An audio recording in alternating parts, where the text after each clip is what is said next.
Mga boss, Erwin Tulfo nagpahayag ng matinding pagtutol sa panawagang Senate hearing sa affidavit ng 18 dating sundalo.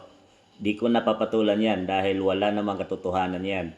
Lahat ng nalista doon ay pinapasinungalingan ang kanilang sinabi. Mali-mali po.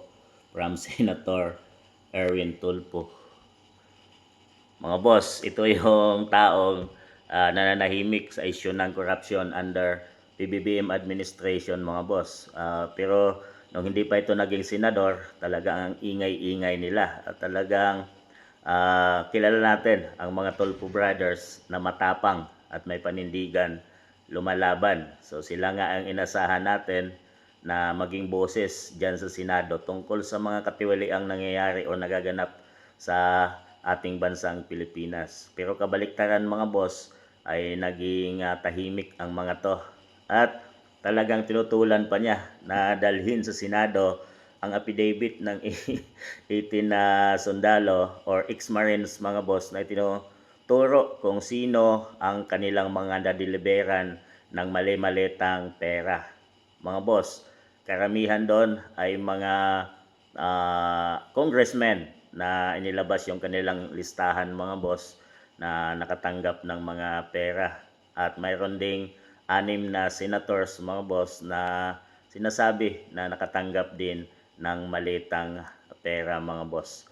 Isa na doon si Erwin Tulfo, so Escudero, Bong Revilla, Loren Ligarda, Mark Villar at Tito Soto. So yun yung inilabas na statement ng mga dating ex-marine. Sila ay nakatanggap ng maletang pera, mga boss.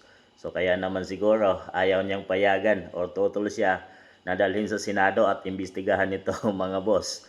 Kagaya ng ginawa ni Lacson na takpan ang kanyang ginagawang investigation sa kanyang Senate Blue Ribbon Committee, ay talagang nakikita natin at halatang inililihis niya ang lahat ng kanyang investigation para hindi dumating sa mga taong totoong sangkot.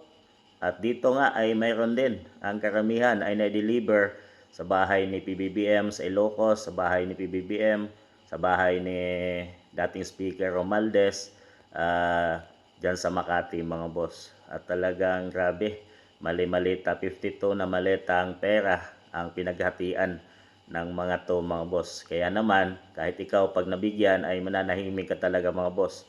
Dahil millions or billions ang kapalit or laman ng sinasabing malita, mga boss. Kung talagang wala siyang tinatago at gusto niyang malinis ang kanyang pangalan, ay dapat dalhin ito sa Senado, mga boss. At yun lang ang magpapatunay at makikita ng taong bayan na talagang malinis ka Senator Erwin Tulfo at wala kang pinagtatakpan or kaya ka nanahimik dahil bigyan ka nga o yung katotohanan nga ang sinasabi at inahayag ng mga ex-marines, ay dapat mo itong patunayan para malinis at masabi ng taong bayan na wala talagang tinatago or hindi talaga tumanggap si Erwin Tulfo. So para sa inyo, mga boss, bakit kaya ayaw na dalhin ito sa Senado?